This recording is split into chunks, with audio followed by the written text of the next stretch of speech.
Hello সবাইকে, সবাই কেমন আছো? আশা করছি ভালোই আছো। আমিও খুব ভালো আছি। চলে আসলাম আরেকটা ছোট্ট ভিডিও নিয়ে। আজকে করব এই ছোট মাছের একটা চচ্চড়ি, সেটাই তোমাদের সাথে আজকে শেয়ার করব। আজকে রাতের ডিনারে এটাই থাকছে। তো চলো বেশি কথা বলবো না, রেসিপিটা শুরু করা যাক। তো এখানে দেখো আমি কী নিয়েছি। আলু, বেগুন আর ফুলকপির যে ডাঁটাগুলো হয় সেগুলো নিয়েছি।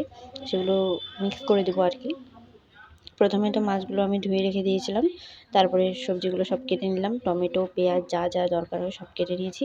তারপরে পেঁয়াজ আর লঙ্কাটা আলাদা করে কেটে রেখেছি, আর বাকি সবজিগুলো কেটে ধুয়ে নিয়েছি। তারপরে দেখো এখন মাছগুলো ভাজা হয়ে গেছে আগেই। তারপরে এদিকে আমি কড়াই বসিয়ে তেল ছিল কড়াইতে, তো সেইখানে আরেকটু তেল দিয়ে ভালো করে গরম করে পেঁয়াজটাকে দিয়ে দিলাম। পেঁয়াজটা একটু হালকা নরম হয়ে আসলে আমি দিয়ে দিলাম লঙ্কা কুচিটা দেওয়ার পর আরেকটু ভাজা ভাজা করে লাল করে নিয়ে তারপর দিয়ে দিলাম সেই কেটে ধুয়ে রাখা সবজি। এবার এটা একটু ভালো করে মিশিয়ে নেব, পেঁয়াজ ভাজার সঙ্গে ভালো করে মিশিয়ে নিয়ে তারপরে আমি দিয়ে দেবো লবণ, একটু হলুদ দিয়ে আর একটু ভালো করে মিশিয়ে একটু মানে ভাজা ভাজা হয়ে গেলে এটাকে আমি তারপরে একটু সামান্য একটু জল দিয়ে সেদ্ধ বসাবো। একটু সেদ্ধ হয়ে যাবে, আলুগুলো যেহেতু একটু মোটা মোটাও আছে, কয়েকটা আলু ভালোভাবে সেদ্ধ হবে। তারপরে ভালোভাবে সেদ্ধ করতে বসিয়ে দিয়ে আমি এদিকে মশলার জন্য সব রেডি করে নিচ্ছি। মশলাতে আমি সেরকম কিছুই দেবো না, খুব সামান্য একটা মশলা দেবো। একটু রসুন, কয়েক ফালি রসুন আমি দিয়ে দিয়েছি গোটা।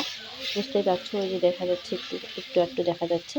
তো বেশি রসুন দেওয়া হয়নি, অল্পই দেওয়া হয়েছে, যেহেতু এটা মাছের চচ্চড়ি, এটাতে বেশি রসুন দিলে হয়তো রসুন গন্ধ করবে, সেজন্য আমি একদম অল্প রসুন দিয়েছি। তারপরে আমি দেখো ওটা আলুটা সেদ্ধ হয়ে গেছে, আলু বেগুন সব সেদ্ধ হয়ে গেছে, নরম হয়ে গেছে। এবার আমি দিয়ে দিচ্ছি টমেটো, কুচি করে, কুচি বলতে একটু লম্বা করে কাটা আছে টমেটোটা। এবার টমেটোটা দিয়ে একটু ভালোভাবে মানে নাড়াচাড়া করে নেব, কষানোর মতো করে নেব। কেননা যেহেতু এটার মধ্যে আর জিরা বাটা এটা ওটা দিচ্ছি না, সেই জন্য।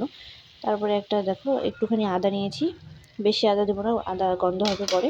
তো অল্প একটু সামান্য আদা নিয়েছি, ওটাকে আমি তারপরে গ্রেট দিয়ে অল্প একটু সামান্য অল্প মানে গ্রেট করে দিলাম। গ্রেট করে দেওয়ার পর একটু জল দিয়ে তারপরে দেখো ভালোভাবে এটাকে কষাচ্ছি। এটাকে 2 মিনিট 3 মিনিট কষাতে হবে ভালোভাবে। এটা কষানোর পর তারপরে আমি এটার মধ্যে দিয়ে দেবো ভেজে রাখা মাছগুলো। দেখো অনেকটাই কষানো হয়ে গেছে আর কড়াইয়ের মধ্যে লেগেও যাচ্ছিলো। তো আমি একটু জল দিয়ে দিলাম, জলটা দিয়ে তারপরে এটা একটু ফুটবে, তারপরে আমি মাছটা দেবো। এই যে এবার দেখা যাচ্ছে রসুনগুলো দেখো, বেশি রসুন দেওয়া হয়নি, গোটা রসুন দিয়েছি কয়েক ফালি, মানে কোয়া আর কি, কয়েকটা 4-5টার মতো। তারপরে দেখো এখানে এটা ভালোভাবে জলটা ফুটে গেছে। এবার মাছগুলো দিয়ে দিলাম, মাছগুলো দিয়ে তারপরে আরেকটু ফুটিয়ে নিলাম। ফুটিয়ে নিয়ে একটু কমে আসলে উপর দিয়ে ভাজা জিরার গুঁড়ো দিয়ে তারপরে এটাকে নামাবো। জিরাটা শুকনো কড়াইয়ের মধ্যে ভেজে আমি গুঁড়ো করে দিয়েছি, ওটাই আমি দিলাম। তো এখানে আমার তরকারি কিন্তু অলমোস্ট রেডি। তরকারির জন্য মানে একটু চচ্চড়ি বলতে পারো, হালকা পাতলা একটু নরম হয়ে গেছে তরকারিটা। আমি যেহেতু সব কিছু একটু মানে ছোটো ছোটো করে দিয়েছি, তো সেগুলো গলে গেছে। তো যাই হোক, এভাবেই খুব খেতে টেস্টি হয়েছিল।